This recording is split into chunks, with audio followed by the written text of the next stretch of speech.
and I, my dear friend, live in a time in which the greatest lawgivers of antiquity of the ancient world would have wished to live. How few of the human race have ever enjoyed an opportunity of making an election of government, whether of air, soil, or climate for themselves or their children. When, before the present epoch, had received 3 million people, full power and fair opportunity to form and establish the wisest and happiest government that human wisdom can contrive. I hope you will avail yourself in your country of that extensive learning and indefatigable industry which you possess to assist her in the formation of the happiest governments of the best character of the people. So wrote John Adams in his anonymous letter. I'm sure he sent it to sometime around 1776, the middle of the American Revolution, just as it broke out. And what are his hopes here? Not just that the Americans will win, he doesn't even mention the war. He mentions what will come after. The fact that we will have an opportunity for the first time in all of human history to design a government that serves what is good for us and to do it as a nation and to set it in place in a way that will matter to our children and our grandchildren and our great-grandchildren. What an astonishing quote. And notice too, he says, I hope that you will summon together all the wisdom of the past, all of antiquity, into the one moment where we do this American founding. Really, everything we've looked at in this class. Let's consider that as we turn now to part 2 of this course and discuss the American regime, where it comes from for this class, and tomorrow how it's designed, and the implications of this design for public policy and responsibility of citizenship. So we'll turn to America now. I want to backtrack for a minute and just kind of say the final word on the moderns. I posted a couple of the questions that you guys had. Make sure that you write some responses. And again, you only have to do 5 across the semester. So do this one if you like, or do a later one. But yeah, we'll talk about the responses next time. But yeah, what do these political philosophers offer us, these moderns? As you can tell, each one in his own way is a pretty clear rejection of the classical notion of human beings. Rousseau seems to recover something like it, but then again, it's not. He ends up coming up with a really different formulation for modern states. But in general, what are their priorities? As we saw, they all agree that there is a place called the state of nature. What is it, though, for Hobbes? And what do we see about ourselves in the state of nature? Well, it's pretty obvious. It is the single most important defining feature of the human being. It's fear. And he's very clear about what that fear is. Fear of violent death, right? And we live in mortal fear of each other all the time in the state of nature. And in saying that, obviously he leaves a lot out. As we pointed out, he doesn't explain where all these people actually come from in the state of nature, like specifically like where do babies come from in the state of nature? If we're all in mortal fear of each other, then how do people reproduce, like at all? He doesn't really address that. But I think what he means to say, he knows full well that it's not real. It's not so much that there was a state of nature somewhere in the remote past and then we gradually emerged out of it, and now we need to complete that with the Leviathan state. It's more like the state of nature is always there. It's always with us.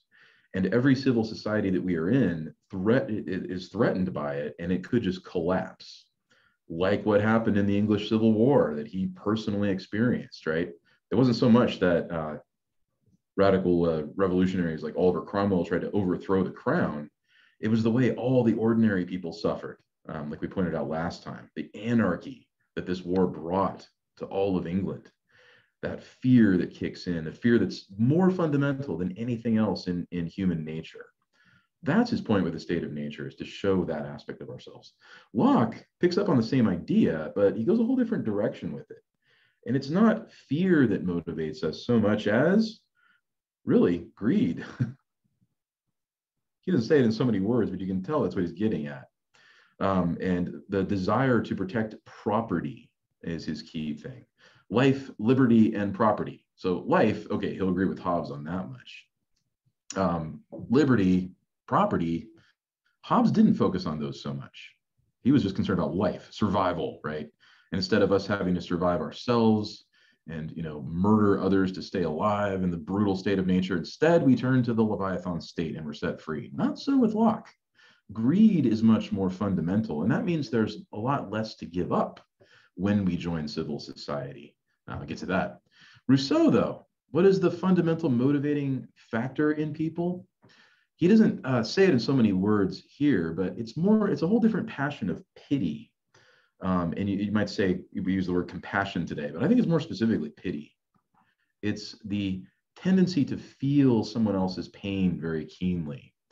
And that's important politically because, as you can tell with the social contract, that's the emotion that binds people together into that kind of community. So those three passions. And I think back to Plato and Aristotle. Did they zero in on a single passion to say that was everything we are? No. They were aware of the variety of passions. There's a whole bunch of them. But the moderns instead try to find like a bedrock principle in human nature that explains everything about us. So yeah, and that's what you really see if you strip everything away and find man standing alone in the state of nature. Now, for Hobbes, it's very simple. Fear is what motivates us. But Locke also finds in that state of nature a law of nature. There's no civil law, there's no government, but there is a law of nature. And what does it say? Preserve all mankind, preserve human life as an absolute moral imperative. Sad to say, not everyone obeys that law of nature, not everyone listens, but those who do have an obligation to enforce it. And what's the penalty for someone else breaking the law of nature? Death. That's how it is in the state of nature. So what leads to government? What's the best kind of government for Hobbes? It's the modern state with a government that governs it. Ideally, it's a monarchy is what he's really getting at, but it's not so much the king that he's concerned with. He just finds monarchy the best way to do this. If you can show me a better way, great. But really what we want is a powerful state.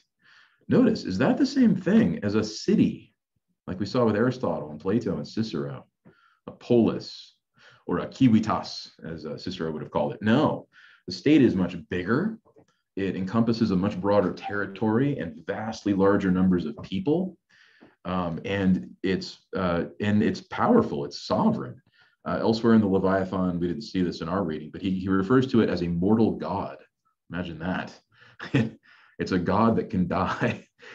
You don't want it to die. It protects you. It fulfills your desire for the relief from fear from your fellow human beings, right? Locke is similar. He's concerned about the state, but it's not this all-powerful thing so much as it is a liberal republic. Now, what does liberal mean?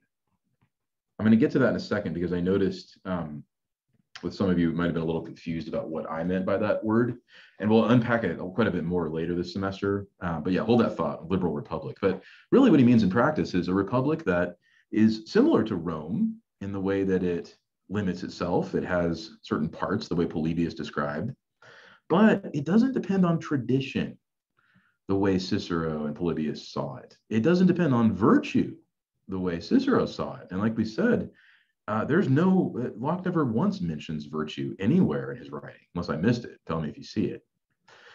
For Rousseau, though, he's out for more of a pure democracy. That's what the general will is. It's a democracy where there is no dissenting minority. And you think, how's that even possible? He says, well, if you engineer it right, the minority is easily persuaded to go along with the majority, so you get unanimity every time. And what does that mean? What do you do to get people to be that way, right? And that's the central thing with Rousseau.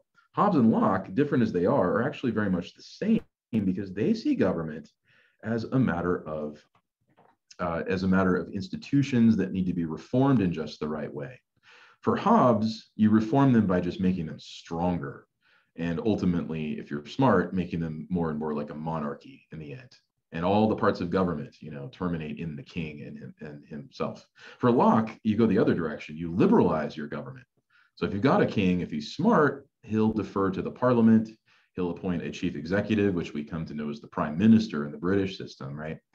For Rousseau, it's not about reforming government at all. It's about reforming the people, right? So if all these modern projects seem to not work well, Rousseau says, well, it's not the institution's fault, it's the people's fault. They need to be changed. Changed how? They become pure citizens. So each of them starts off with a very individualistic idea, but for Hobbes and Locke, you retain your individualism and you're kind of protected in it. For Hobbes, in your personal security, for Locke, in your personal property. But for Rousseau, no, you take that individualism and you give it up completely to the general will. Who's in charge in the general will? Nobody. The people are. It's a mob, but it's a mob that functions well because it's been trained that way. However, there is one person in charge, the legislator. But still, he's not like a leader. He's not like a ruler or a dictator. He's instead somebody who just changes society through these kind of careful experiments. As Rousseau pointed out, the legislator understands all the human passions, even though he shares in none of them. And what kind of person can do that? This really is a very superhuman kind of figure. But what that person does is create this general will that is entirely all about this pure democracy. So I just kind of said it, but yeah, what is reform for Hobbes? It's make that state stronger, strong as you possibly can, right? There can be no tolerance for dissent or revolution or any of that. For Hobbes, it's all about the greater the strength, the better, and you get it best from a monarchy if you're smart, like we said. So yeah, stronger state, stronger government, over and against all the elements that would work against it. Political parties, no way. Interest groups, never, right? Everybody, as an individual, submits completely to the Leviathan, knowing that if they don't, we will drift right back into anarchy. You want that? For Locke, it's more like you give government a purpose. It is meant to, as he said very clearly, protect life, liberty, and property. I'll put LLP here, right? Protect life, liberty, and property above all else. Any government that fails to do that for Locke, what does he say? Something Hobbes would never say. That's when you have a revolution. The right of revolution. Revolution basically is going back to the state of nature, going back to first principles, going back to the law of nature. You draw an arrow up here pointing that out. And you go back to basics and then redo it, start all over. Redesign your institutions so that they better serve your interest and the protection of your life, liberty, and property. And of course, if a king is smart, he'll just do that on his own. But they aren't always, Locke says. And so if it's clear that a monarchical system, as he was dealing with at the time, refuses to get it together and protect life, liberty, and property, okay, the people have the right of revolution to overthrow the whole system and start over from scratch. Rousseau, though, what's his reform? It's not make the government stronger. It's certainly not that kind of revolution. What is it instead? It's that solemn oath or promise. You know, again, it's the will of the legislator that turns individuals into pure citizens. So there's nothing left. Can't write here. Citizens, yeah. So there's nothing left of the person. We are just citizens, and that is all. Sorry, that says citizen. Oh, hold on. Sorry. Let me do this over again. That's a T. What's going on? Well, you get the idea. It says citizens. So it's to transform people so completely that there's no people left, that there's no human being left. There are only citizens and nothing else. And we find our meaning and our happiness and our purpose in the state, which is the people. Where's the government in all this? Rousseau doesn't really have a place for a government, right? There are sort of caretakers and magistrates, but that's about it. It really is about pure democracy. And for that reason, like we said last time, this is why Rousseau is often called the father of totalitarianism. And you can see traces of that here and there. Whereas Locke, he's the father of modern liberal republicanism. And as you can tell too, he has probably the biggest influence of these guys on the American founders. Hobbes is, you might look at him and think he's more conservative or something like that. That's not exactly true. Hobbes kind of underlies them both in the way that he introduces the need for some kind of sovereign state. And all of them agree on the idea of sovereignty that's totally different from the ancient city. The sovereign state has complete dominion and power over all of its territory and all of its citizens. It has the law, the power of life and death. It has the power to send them to war, all these things.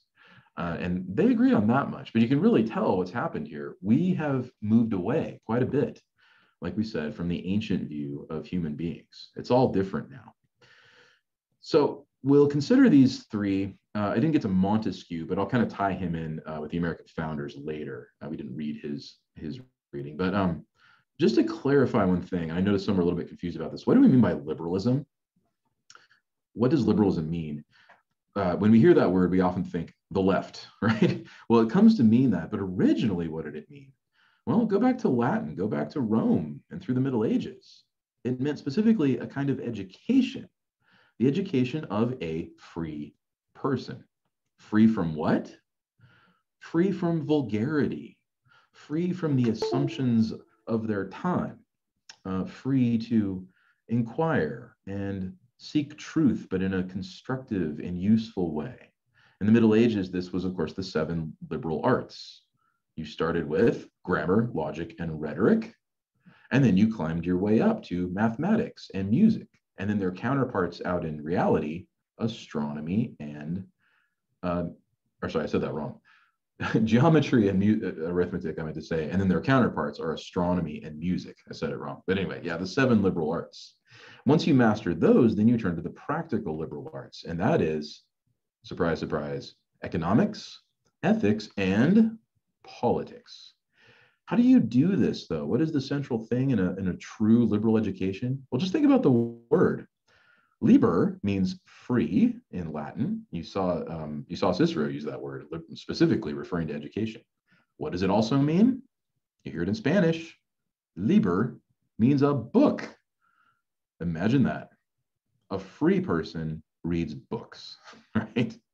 Someone who is unfree, someone who is slavish, someone who deserves a tyrant, they don't read books. Instead, what do? They read Wikipedia entries. They read the quick, easy summary, or they don't read anything at all. They don't have the patience for that kind of thing. So yeah, that's what liberalism originally meant. You're pursuing a liberal education here at the University of Mary. In the core curriculum, you might have a more specialized major. We have some very specialized ones like nursing and engineering and those kinds of things. Those are great, but they're not liberal education. They are instead, you might call it useful education. And you'll do well with those degrees when you complete them. But will they make you free? No. Great books will make you free. Classes like this that teach the great books are essential elements of a liberal education. But then with the modern times, especially with John Locke, he's widely credited with this, you get classic liberalism. And this is a more political argument that has to do with limited government that exists by the consent of the governed, right? And that consent happens as we leave the state of nature, as Locke said. So you can see, much like Hobbes, Locke's state of nature is not so much that it actually existed in the past or that it exists somewhere in the world today. It exists all the time. It's under the surface of every civil society, and you can always go back to it when there's a revolution. Hopefully you won't need to, but if you need to, it's there. So that's the basis of a Lockean republic, a republic of liberalism. We think of it more today as libertarianism, of government that is all about the individual rights of people, free speech, and freedom of religion, and as well as protection of property and all those kinds of things. We tend to find this more on the right today. The libertarians, though they don't necessarily see themselves as conservatives, libertarians don't. But yeah, that's more Lockean classical liberalism. Now, then we get the kind of liberalism that we are more familiar with today when we use that word. That's progressive liberalism. That's active government intervention that ensures economic or social equality. This really kind of takes shape around the progressive era in the early 20th century. And you see all kinds of social movements, like the suffragettes, there they are driving the steamroller, right? Or any number of labor groups or whatever. But it really starts to get traction with the American presidency. The first major overtly progressive president was, it was actually Theodore Roosevelt, but he only had very specific reforms. And in other ways, he wasn't quite as progressive.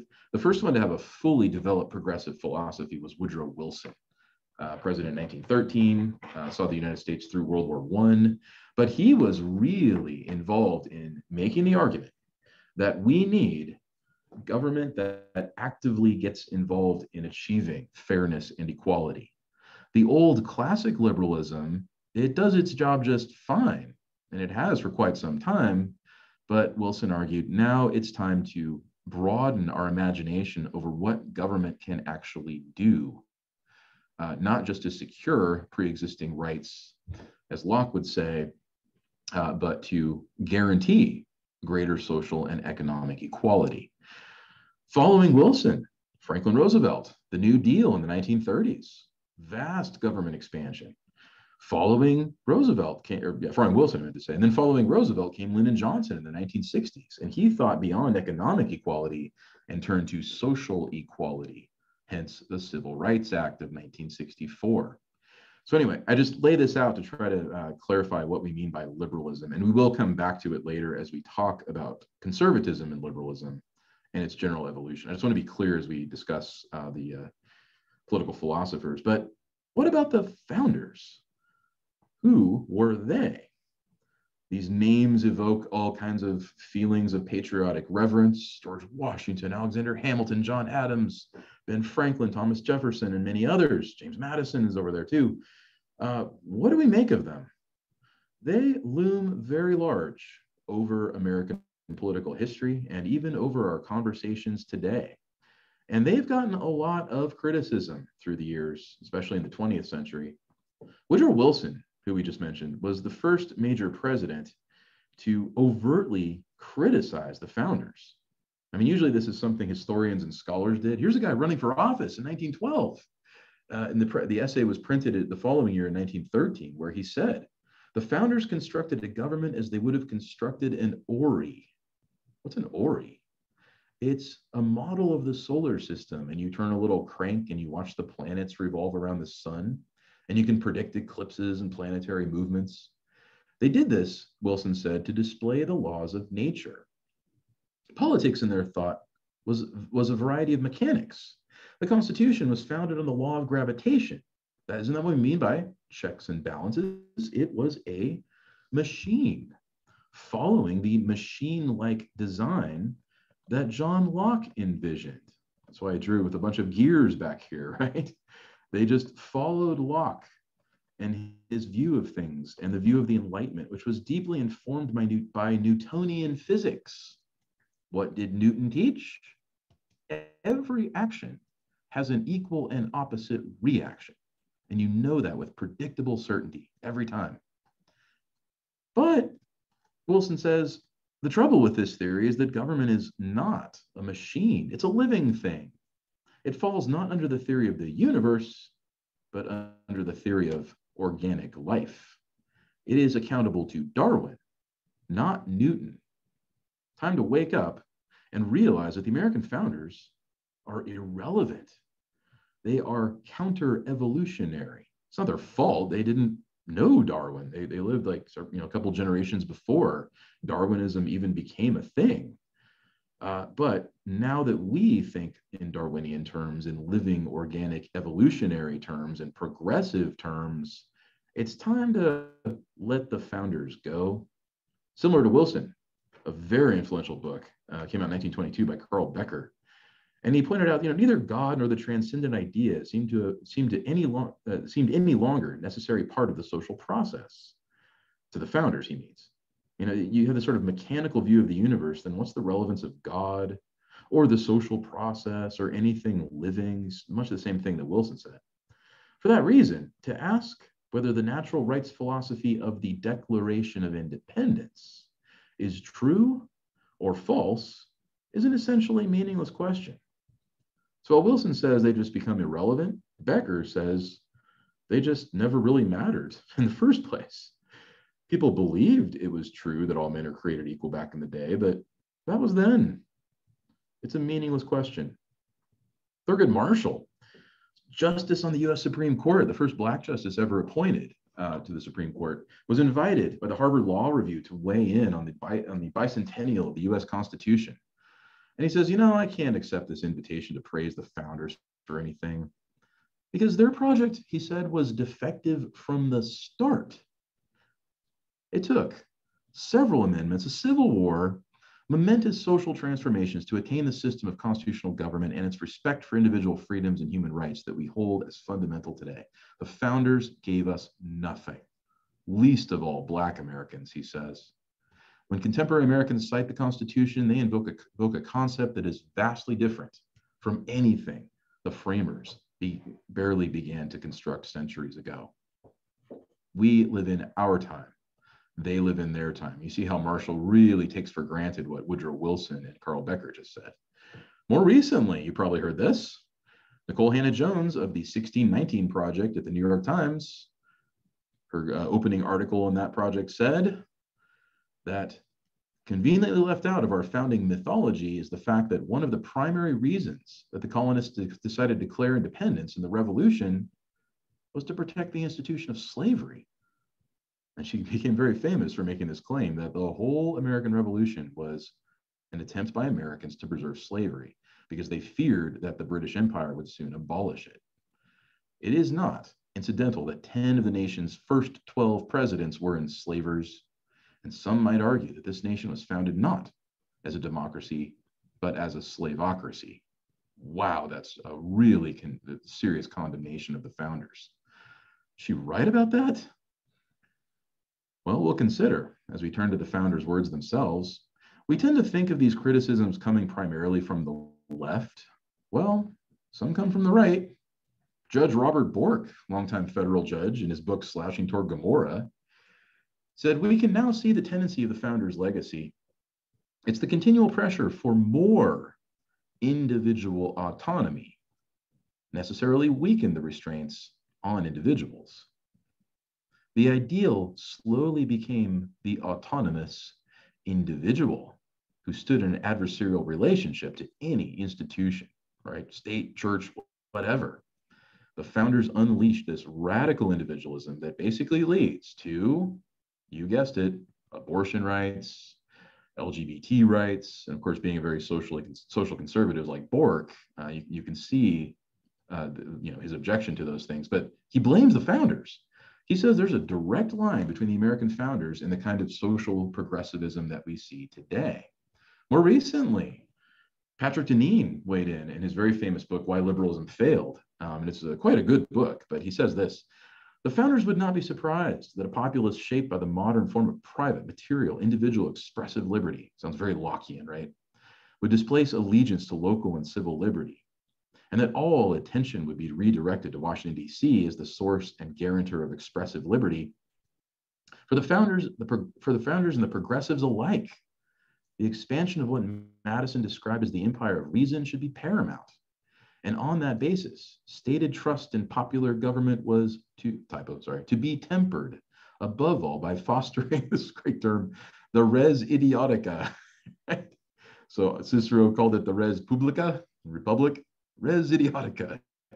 It's a populace whose devotion to the republic was premised upon its expansion of private ends to expressive individualism. Deneen has gotten really popular among social conservatives, many of them very Catholic, who agree, looking back on the founding, that the founders were basically, Enlightenment figures of their era. Their worldview was rooted in atheism and deism. Whatever they left us in our Constitution and our system is fundamentally at odds with our deepest spiritual aspirations and what we know is right as faithful Christians. So the founders beaten up from the left, the founders beaten up from the right. You just can't seem to find a wrong end of the stick to beat the founders with, it seems. Still, though, some people on the right are very patriotic. They kind of associate the founders with their patriotism. We saw all of this explode, you remember, in the summer of 2020, following the horrible killing of George Floyd. And we saw the attack on the statues Then we see the critical race theory in the public schools and all the parents pushing back against it. A great deal of that critical race theory is this sort of reworking of the founding. The point is, the founders matter. They loom large over our public consciousness and our political deliberations. They may not be the first thing we think about, but love them or hate them, they never seem to go away, do they? A fascinating study came out recently from the More in Common Foundation. You can Google it. I should have included the URL. You can look it up though, where they do these surveys. What do we find? Take a question like, second one there, throughout our history, Americans have made incredible achievements and ugly errors. Surprisingly, Republicans agree to that by 91%. Democrats by 95%. Democrats slightly higher, but still, that's pretty close. Consider some of the other ones. The Constitution should be preserved and protected. 80% of Democrats say that. You don't see it on the Republican side, but you can imagine it's pretty high as well. Being patriotic sometimes means protesting and demonstrating and dissenting.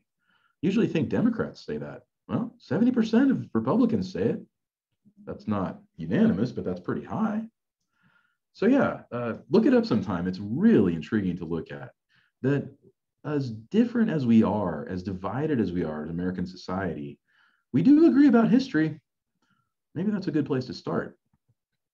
So turning to history, just to give us a brief overview here, and this is a very rough overview, we begin with the general colonial era and the first contact between the indigenous people of North America and the various tribes of Native Americans and the first Europeans who landed and the first settlements.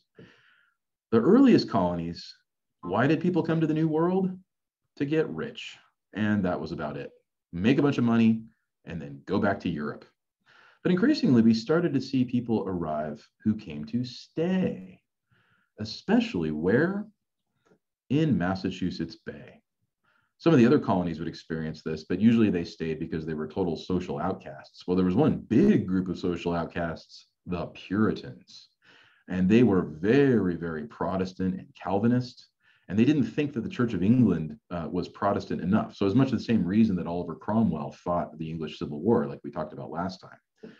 Maybe they thought, God doesn't want us to purify England. Maybe he wants us to go somewhere else and then prove to the world that a Christian republic is possible. And so Puritan New England came along. So too did a large group of people who did not choose to settle in the New World. The only major group who was forced here, Africans from the coast of West Africa, brought in the slave trade. The slave trade was going on in other parts of the world, especially the Middle East, and it was going on in Africa too. Remember, tribes would defeat each other, and it was understood that the defeated tribe would become the slaves of the conqueror. But there was money to be made when Europeans got involved. And so the slave trade began largely from West Africa. In the early days, it came from Angola, the southern part of the continent. By the early 1700s, it was the northern part, around Ivory Coast and Ghana and that whole area, Sierra Leone. Most slaves went to the West Indies in the lucrative sugar trade. In second place to Brazil, also for agriculture, 5% of them, only 5%, went to North America. You can divide that up in terms of raw numbers. Kind of hard to read there, but the significantly smaller numbers arriving in places like Jamestown and plantations in Georgia. What was slavery in this era? Well, contrasted with ancient slavery in the Greco-Roman world, what was a slave then? A doulos, Greek word for a slave, or a servus in Latin, was distinguished by a certain slavish character. Like we said a minute ago, someone who had no interest in books, right?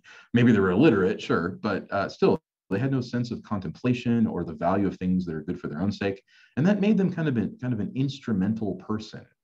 So you could have a slavish character even if you weren't formally a slave in the Greco-Roman world. In fact, the way Plato describes advanced democracy in that reading we looked at, people in a democracy start to become more and more slavish, even though there's no one enslaving them. They only get a tyrant because they behave in a slavish way. But that meant that if people weren't like that, if they were free in their hearts, you kind of see this in the slave submit to your masters passage in the New Testament when Paul says that. What he really says is be free in your heart, even if you're enslaved legally and socially. Whole different story when you're talking about chattel slavery coming from West Africa. They were distinguished first and foremost, not by qualities of character, but by race. And their race it seemed to be the thing that justified enslaving them. They were sort of viewed in the early days as indentured servants who never got paid. It was only later that they came to be viewed as property. And we'll talk about that later. But also, too, the ancient world, for all the wisdom of the greatest philosophers, the ones we looked at, did not produce a single abolitionist, as far as we know. Certain philosophers could acknowledge the innate humanity of a slave, but no one ever called for the end of slavery. It was just normal, completely normal. Not so in North America. As horrific as chattel slavery was, and the slave trade was, there was pushback very early on from white settlers who did not want to see slavery. And it wasn't so much because it devalued their crops, there was that concern, but really it was moral objection. Am I not a man and a brother, says the early abolitionist Woodbrent. You may have seen it before. And that abolitionist movement would stay there clear up until the Civil War, as we know. There was always a clear sense of the wrongness of this institution in North America, even as it was practiced, even among the people who practiced it sometimes. We'll look at Thomas Jefferson in a minute. So, colonial America then, settlement, wave upon wave of people coming over from Europe, primarily from England on the East Coast, but also from other places. And they gave the states distinct names. English Catholics, who faced heavy discrimination back in Protestant England, founded Maryland, the state of Maryland today. Virginia, named for Queen Elizabeth I, the Virgin Queen. So you see all these traces of history in the names that were given to states. Others took Native American names, Massachusetts, Delaware.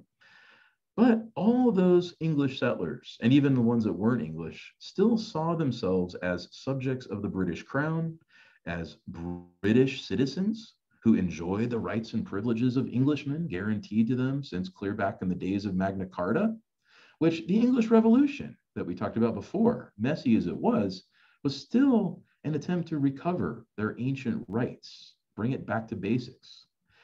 And so came the French and Indian War. It was part of the 7 Years' War over in Europe. This is the one that took place in North America. And here you had a whole bunch of redcoats, British subjects, right, and members of the military, fighting alongside the colonists, seeing themselves as equal British subjects, but something was conspicuously different. What was the redcoat fighting for? The glory of the crown. What was the colonist fighting for? His farm right over the hill, right?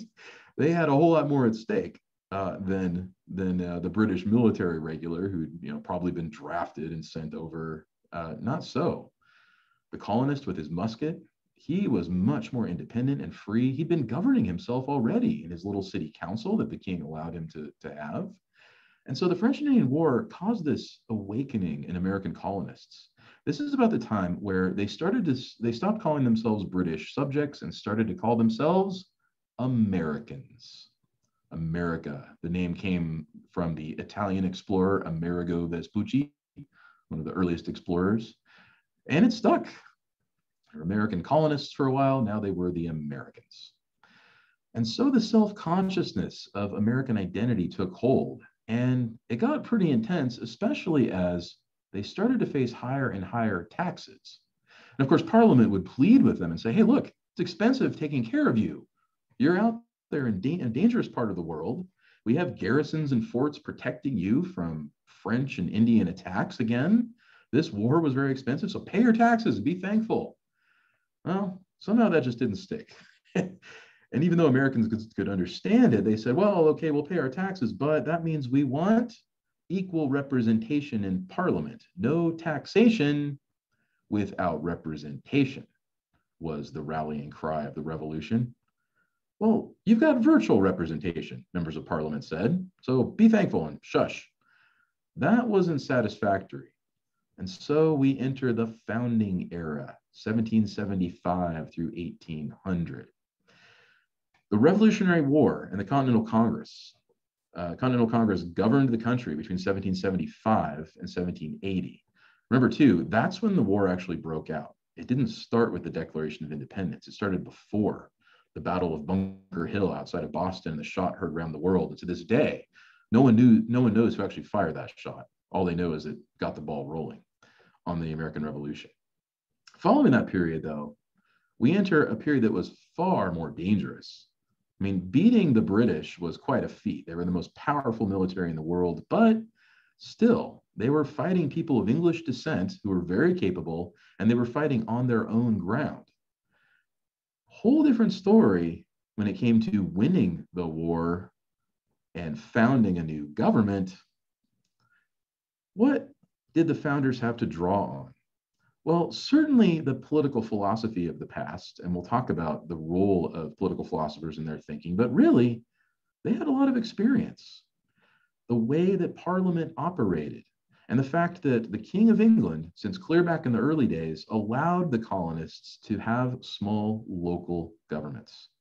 London was so far away, and the king didn't really care what the colonists did, so long as they, paid their taxes and stayed loyal, no problem.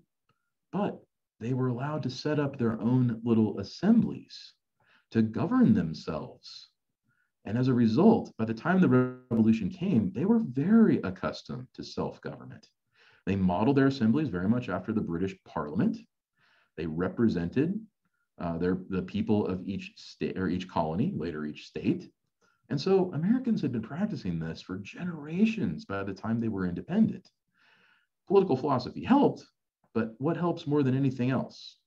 Theories and ideas, or the character and the habits that form a free people? What did Livy say? Remember? Real liberty springs from the heart, and it's a slow process. And so the revolutionary era comes. You have that horrific incident in Boston, where a group of radicals known as the Sons of Liberty come in, throw a bunch of rocks at the British regulars patrolling the streets. And they start getting really threatening. And the British troops have guns, but still they're a little outnumbered and they feel nervous. And someone yells, "Fire!" One of the British troops misunderstood, thought it was his commanding officer, and he pulled the trigger. And then all the others pulled the triggers on their guns. It was the Boston Massacre. Oh, the anger that comes out. And now the petitions are pouring in, pleading with the king, pleading with Parliament to ease off on the taxes and the regulations. But others feel different. The Sons of Liberty and the radicals around Boston, they're not about reasoning anymore. They're about revolution. They've been reading John Locke. They've been fomenting all kinds of revolutionary ideas for quite some time.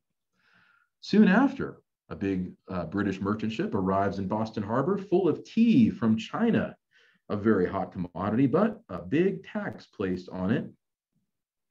What did the revolutionaries do? The Sons of Liberty sneak on board the ship in the middle of the night, dressed as Indians, and throw the tea into Boston Harbor. Supposedly, the foam from the tea built up several feet in this brown layer of gunk. But what a stunt in the Boston Tea Party, that we just weren't going to take it anymore, or at least they weren't. Did the Sons of Liberty and the revolutionaries really speak for all Americans? As the Springer book pointed out, no. On one hand, you had loyalists, those who thought the king was the king, and yeah, things are a little broken in the British system, but we stick with it and we fix it. The revolutionaries thought there was no fixing it. We need to go back to basics, back to the state of nature, and assert our right of revolution. Most Americans at this time were spectators. They didn't know which side to take or what to think. But then there were the founders, and they had a whole different idea. Those who were actually in charge of overseeing this conflict in the Continental Congress. And they tended to view this revolution as a reassertion of our British rights. Not by staying British, of course, but by going back to basics of government. They were cool-headed. They were rational about this. What a different revolution this might have been had the Sons of Liberty been in charge. A bunch of radical hotheads. Revolutions don't turn out well when they're the ones running the show. Thankfully, they were not the ones in charge. Consider the wording of that monumental document, the Declaration of Independence, which I had you read. Page 23. This very easily could have been a document that just had a whole bunch of grievances against the king. In fact, look at the fourth paragraph. It starts listing all the things the king has done. I actually cut most of it out to save space, but it could have been a historical document. It could have been this assertion of independence and how sick and tired we are of the king. Thankfully, though, Thomas Jefferson took control of the situation, along with his very good friend John Adams. We opened with Adams in that famous quote, as well as elderly Benjamin Franklin. Franklin was like in his 80s at the time, the oldest member of the Continental Congress. And they drafted this: when in the course of human events, is there a course to human events? Like a flow of a river?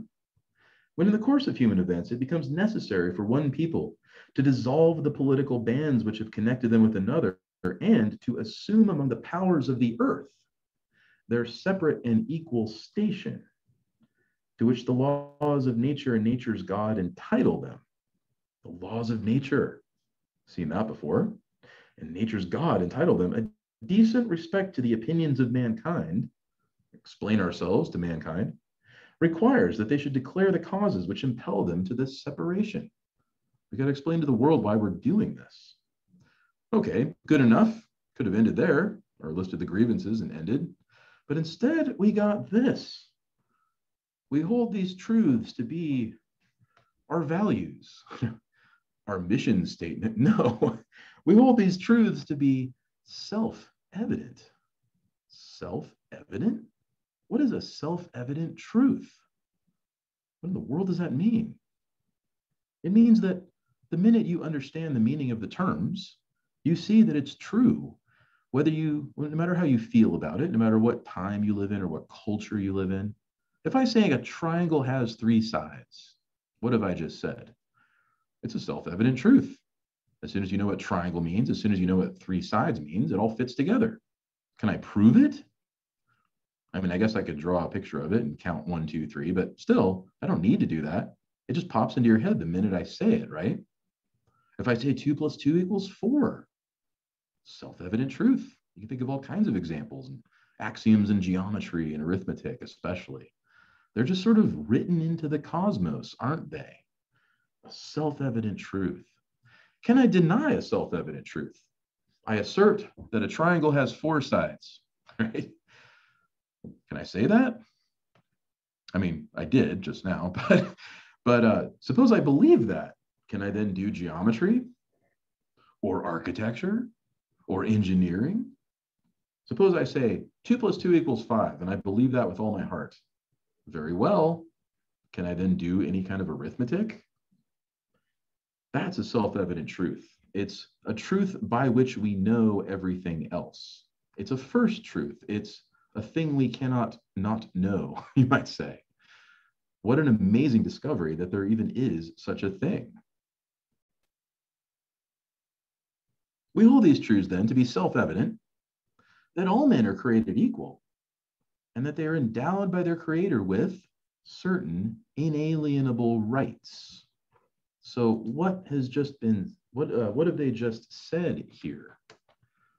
Rights are natural, the most important rights anyway, meaning they exist by nature. They're innate in you as a human person, and they are inalienable. Those rights come only from our Creator. That's a bad E, sorry. Think of it as the God of Christianity, if you like, or just think of it as the Creator in a very generic sense. It can be either one. The purpose of the Declaration is not to, specify theology or anything. It's just to lay out a general principle to which everyone can agree. Our Creator gives us those rights. What is certain inalienable rights? And then among these, so maybe there's a whole bunch, but the least we can say is what? Among these are life, liberty, and property? That doesn't sound too good, Thomas Jefferson said. And in fact, what's interesting is we have drafts and drafts and drafts of Jefferson going through this over and over and over again, trying to get it just right. Life, liberty, property, that sounds so boring. How about life, liberty, and the pursuit of happiness? Happiness understood in an Aristotelian sense. The guarantee of happiness? Is government here to make you happy? No, right? He's not Thomas Hobbes, right? No, government is there to guarantee your right to pursue happiness. So yeah, I skipped ahead, but what is the role of government in all this? That to secure these rights. Government, here it is, governments are instituted among men, deriving their just powers by the consent of the governed. It says consent, sorry. Government by consent, right backward here. Yeah, by the consent of the governed. So we get these rights from God. Government exists fundamentally to protect those rights. But wait, doesn't government give rights? Why do we have a Bill of Rights later in the Constitution? No, all that does is recognize the rights we already have. In fact, this is why some of the founders like James Madison were extremely wary about having a Bill of Rights. They didn't want future Americans to think that their rights had any other source other than their creator. So what does that mean? What happens when government fails to do this? What happens when government gets it into its head that it's the source of your rights? Then what? Well, then we look to a whole different right given to us by our creator.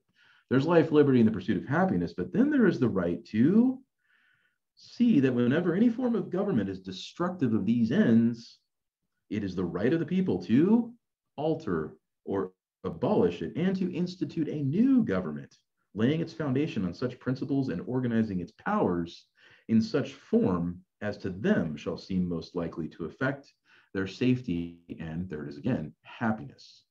So what has he just said there? He doesn't actually use the word, which is interesting, but what he's really getting at is the fundamental right of revolution.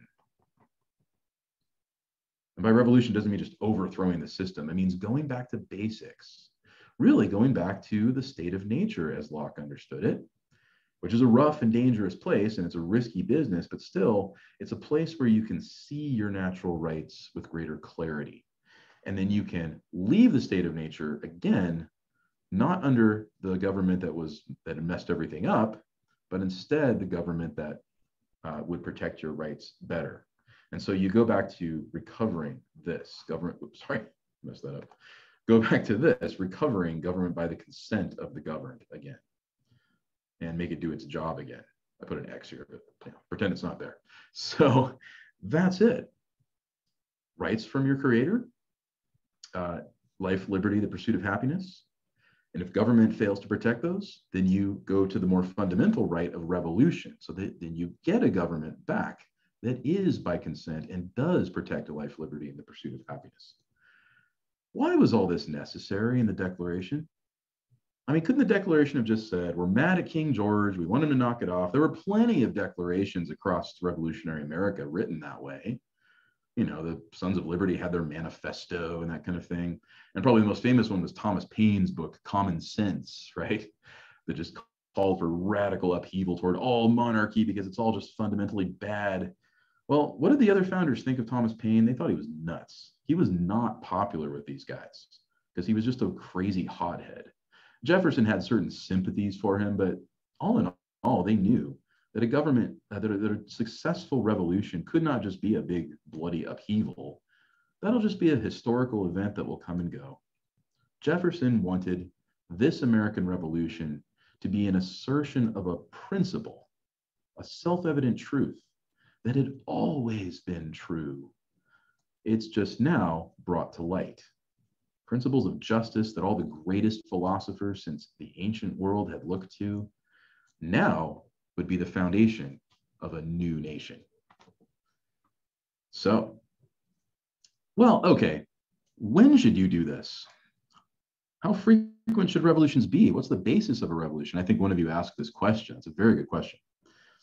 I'll just read it and I'll let you answer the question. We'll come back to it later. But prudence, what is prudence? You remember one of the four cardinal virtues, wisdom, right? Prudence will dictate that governments long established should not be changed for light and transient causes, not just for any old reason. And accordingly, all experience hath shown that mankind are more disposed to suffer, while evils are sufferable, than to right themselves by abolishing the forms to which they are accustomed. Light and transient causes, right? Do you need a revolution for just any old reason? Just because you're mad at the government? You feel slighted, or you got a parking ticket or something like that? No, that's light and transient. And in fact, he says, most of the time, people need the government they've got. They need the regime they have. If they are accustomed to despotism, let them keep their despotic regime. But if they have developed the habits of freedom across time, and if they develop a character worthy of it, what happens? When there is a long train of abuses and usurpations, right? If there's repeated activity that shows again and again the desire of your existing government to reduce you to despotism, it is their right, it is their duty to throw off that government and to provide new guards for their future security. Their right and their duty, he says. So there you have the basis for revolution. Again, not just for anything, but for a very specific reason, that a people is self-consciously free, and the government that's oppressing them is deliberately trying to reduce them to despotism. Then you do it. Then you fight the revolution and cast off the existing system. Though notice, this isn't an overthrow of the British government, right? The crown carried right on. The king was fine. Parliament was fine. It was more the Americans just kind of shoving British influence out of their lives and their political affairs, right? Whole different story if you try to apply this principle to, say, France. We'll get to that in a minute. And we kind of talked about it already with the general will and the French Revolution and all that. So the Americans kind of had it easy in some ways with their revolution. They could assert all these principles because their goals were pretty minimal. Just get the British out. That's a whole lot harder. That's a whole lot easier than getting rid of the old regime. So this declaration goes public, and it arrives in Britain. It goes on and lists, like we said, the grievances against the king. It says, we have pleaded and pleaded at every stage of these oppressions. We have petitioned for redress in the most humble terms. We've begged that the king use his veto power to stop Parliament from raising taxes on us, and we were ignored. Now, nor have we been wanting in attentions of our British brethren. British citizens over there agree with us.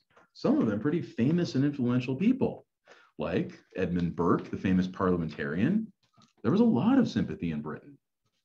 So what about it, Parliament? What about it, King? We, therefore, the representatives of the United States of America, in General Congress assembled, appealing to the supreme judge of the world for the rectitude, the purity of our intentions, right? Laying our cause before God. We do, in the name and by authority of the people of these colonies, solemnly publish and declare that these united colonies are and of right ought to be free and independent states.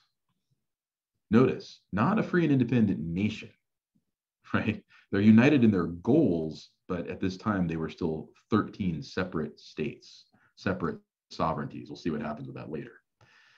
They are absolved from any allegiance to the British crown, and that all political correction between them and the connection between them and the state of Great Britain is and ought to be totally dissolved.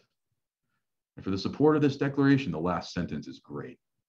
With the firm reliance on the protection of divine providence, we mutually pledge to each other our lives, our fortunes, and our sacred honor. And with that, the signatures were collected, and you can see them there on the actual declaration. John Hancock was so enthusiastic, right? He put his right at the top in big, huge letters. I want the king to see my name first.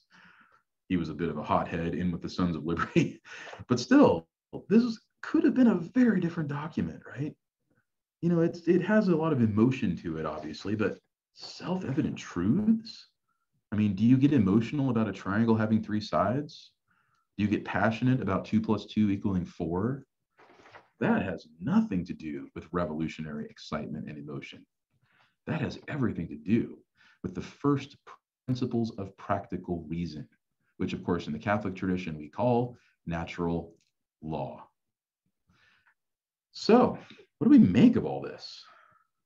Well, these are a bunch of men, upper class property owning men, many of them slave owners, as Nicole Hannah Jones pointed out. So it only seemed to matter to them, right? A common interpretation of the Declaration is that it was nothing more than a bunch of white men declaring their equality with each other. We hear that over and over and over again, don't we? Well, how did other people look at it? Starting with, of course, women. I had you look at Abigail Adams' famous little letter that she wrote to John. Remember, he helped draft the Declaration with Jefferson. And here she is in March of 1776, just weeks before this document went public and went off to the king. I long to hear that you've declared independence, she says. And by the way, in the new code of laws, which I suppose it will be necessary for you to make, whatever government comes out of this, I desire that you would remember the ladies, very famous line, and be more generous and favorable to them than your ancestors. Wow. Abigail Adams was a spectacular founding mother, as she's often called, and later first lady when he became president. They wrote volumes and volumes of letters to each other. And what's funny, if you read them, is they're very often kind of competing with each other intellectually. Adams was formally educated. He went to Harvard College, right, and got that classical education everyone had back in the day. Abigail, being a woman, did not. And yet, she was just as fluent in Greek and Latin and all the great books as he was. She'd been homeschooled, but she took it very, very well. And of course, she was teaching their children many of those things too. And what's so funny is she knew how to put John in his place. Do not put such unlimited power into the hands of husbands, she said. Remember, I love this line, remember that all men would be tyrants if they could. Right, guys? Just look at yourselves. What keeps you from becoming a tyrant?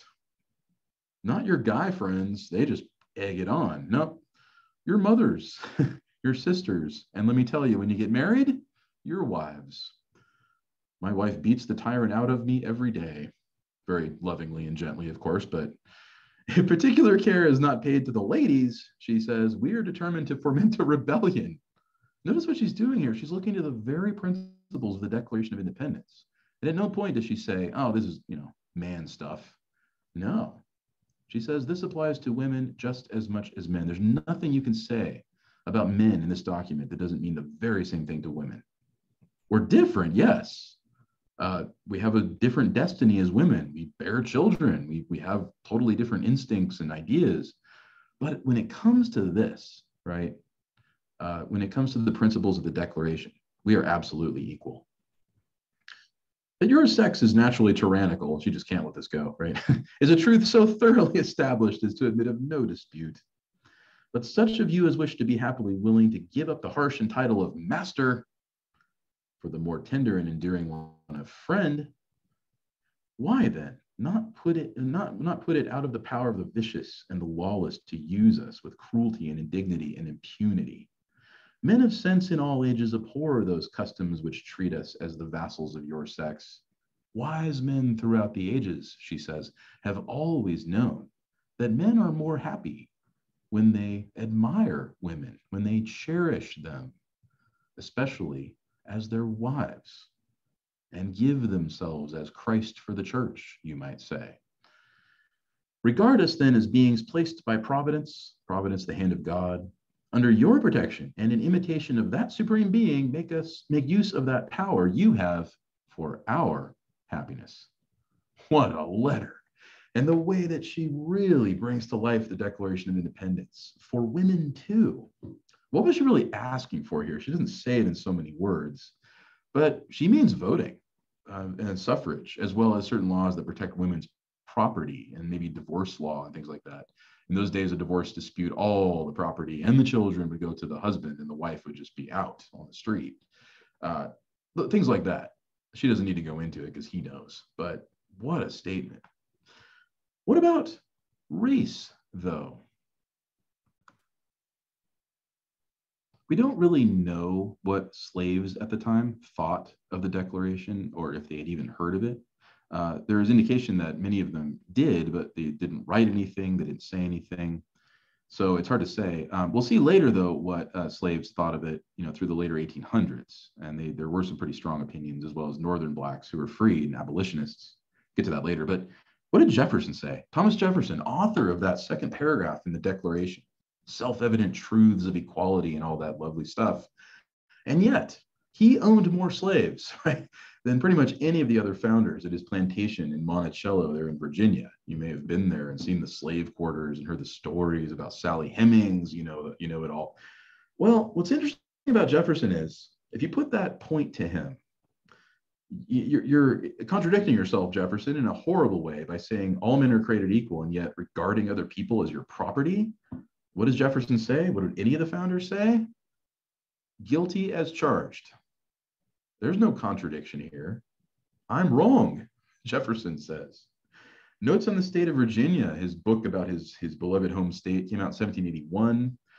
And he says this about, it starts off manners, but really means is slavery and its effect on manners. It's difficult to determine the standard by which the manners of a nation may be tried, whether Catholic, he means universal, not Roman Catholic, but universal, or particular.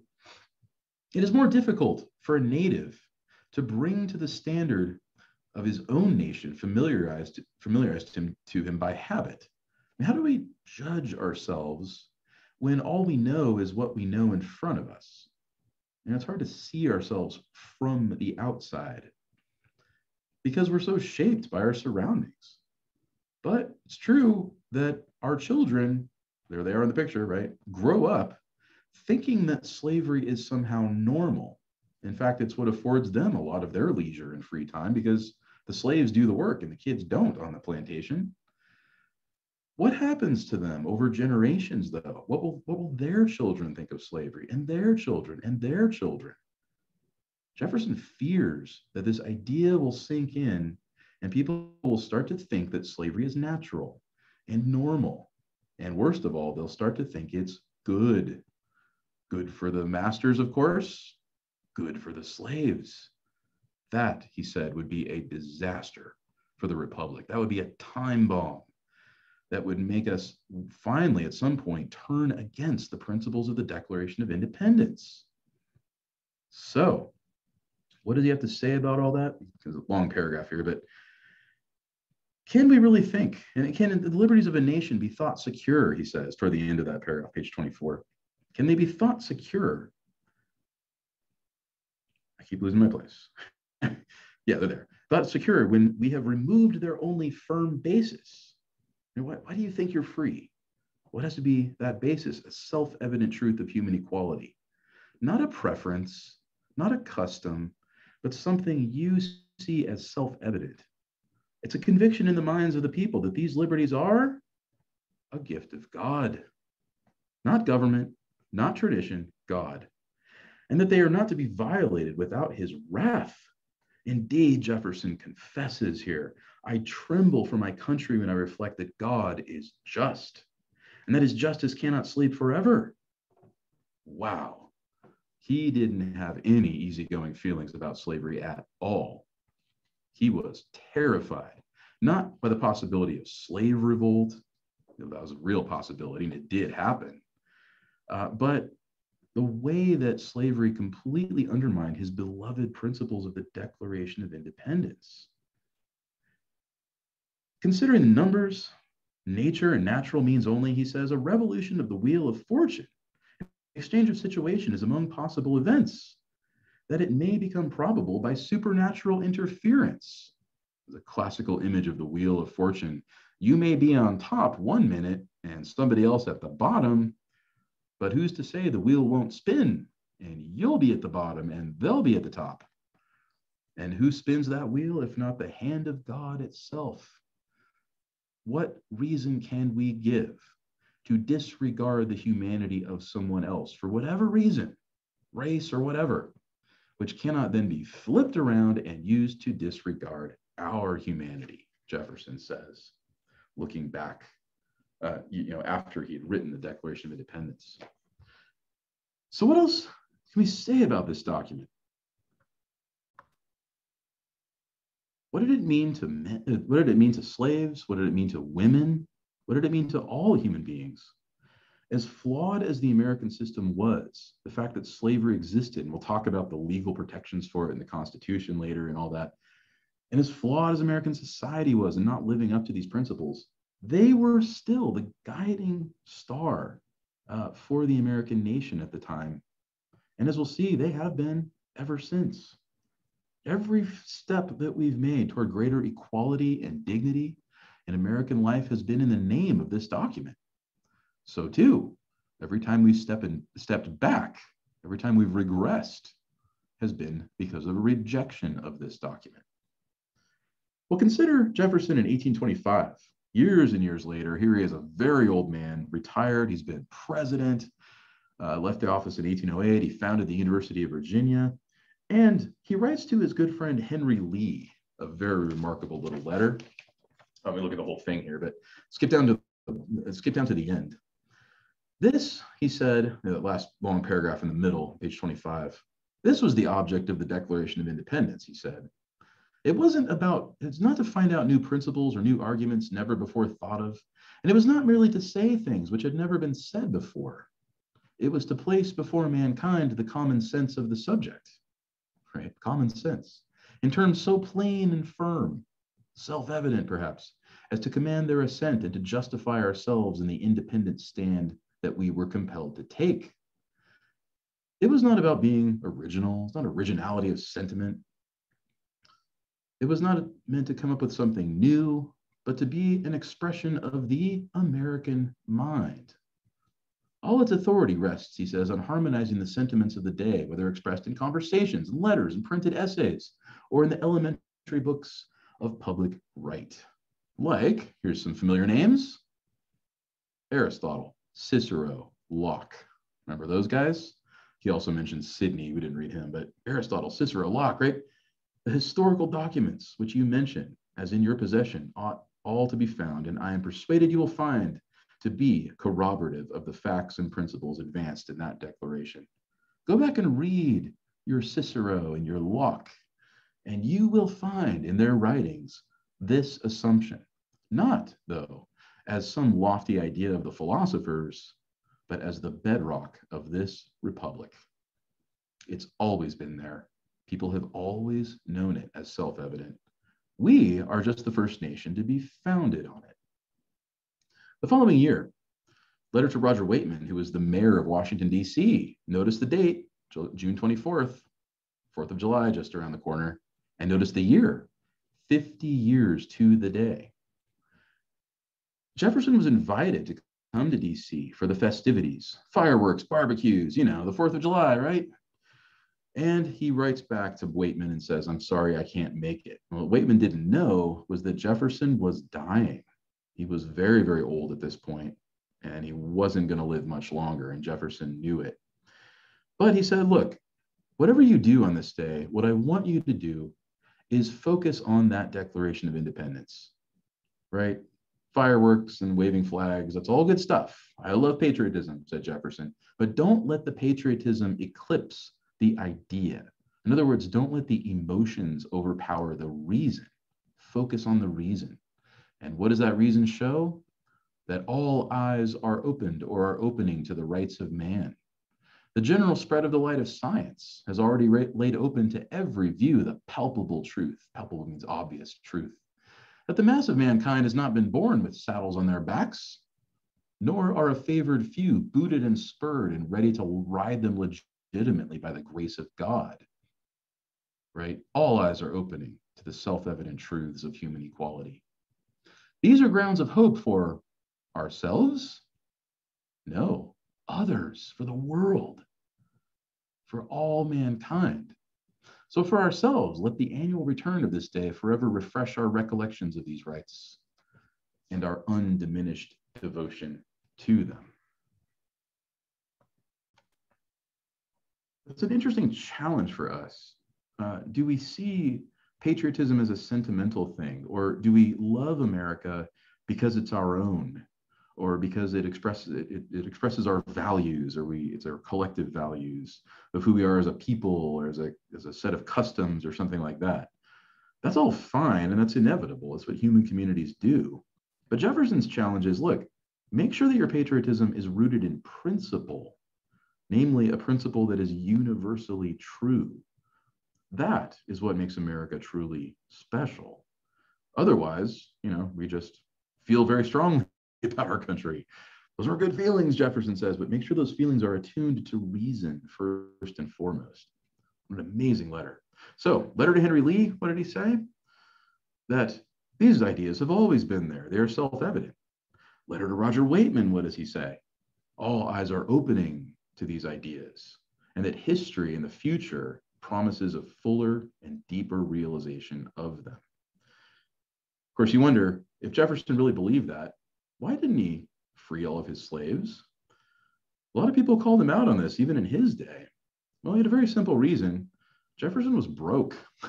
He spent money like crazy. He had no self-control when it came to buying expensive wine and going on trips and having lavish dinner parties, very bad habit. And plus, what would he do if he freed his slaves? Just throw them out of Monticello and say good luck? No, you had to take steps to free your slaves and make sure that they knew how to take care of themselves.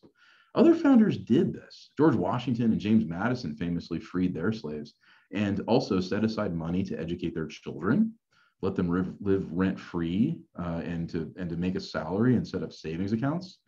Jefferson just was never really organized enough to do that. He was a total hypocrite on this point. But he knew it, and he admitted it. He said it was wrong.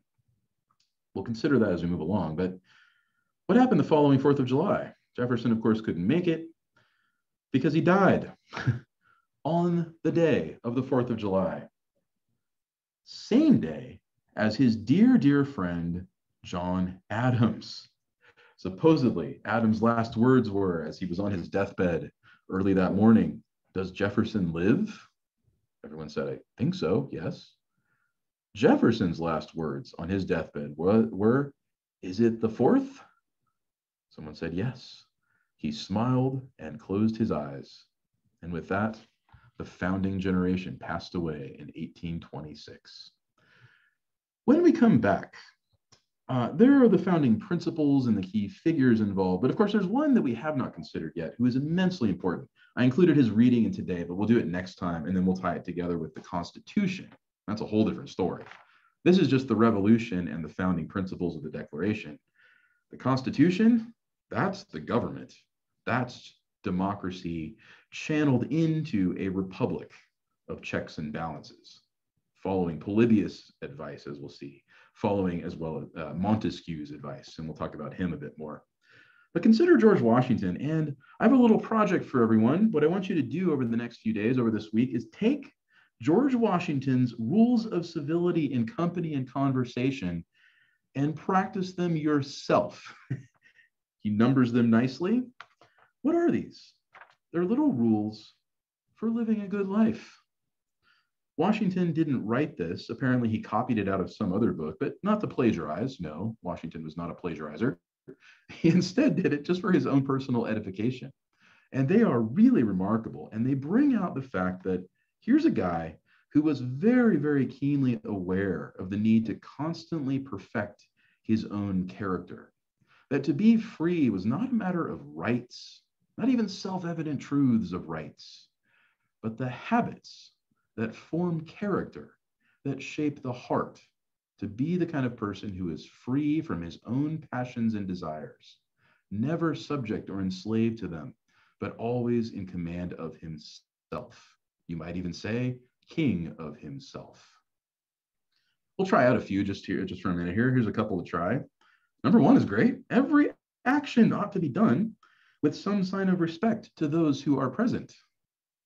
Like, read the room, make sure you know who's there, say the right thing, think before you speak. In the presence of others, sing not to yourself with a humming noise, nor drum your fingers or feet. Don't fidget, right?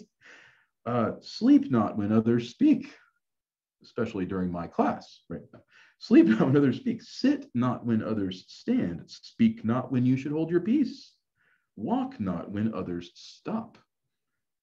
How much better our lives might be if we just slow down enough to think before we talk and choose our words with care. So, several others. Some of them are quite funny. Some of them are probably a little nitpicky. And indeed, George Washington seemed to overdo them sometimes, but still, the freedom that he found in these maxims turned out to be exactly the thing that made him worthy to be commander in chief of the Continental Army during the Revolution, to be the first president of the United States, as we know. So we'll turn to that next time. Go practice the rules of civility and instill in yourself the Washingtonian virtues of freedom in yourself. And I will see you all, or you'll see me, I guess, next time. Have a wonderful day.